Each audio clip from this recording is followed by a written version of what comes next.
వరలక్ష్మి వ్రతం శ్రావణ మాసంలో రెండో శుక్రవారం చేసుకుంటున్నాం.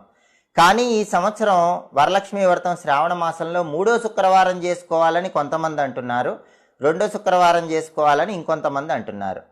ఏది వాస్తవం? ఈ విషయాన్ని మనం పరిశీలిస్తే అసలు వరలక్ష్మి వ్రతం ఎప్పుడు చేసుకోవాలో భవిష్యోత్తర పురాణంలో చెప్పారు.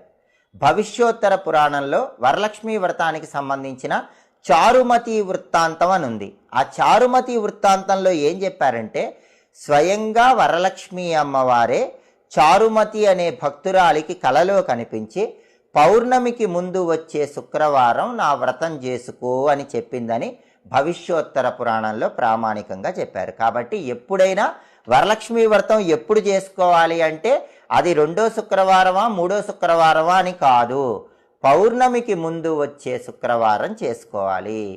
ఈ సంవత్సరం శ్రావణ మాసం శుక్రవారంతో ప్రారంభమైంది.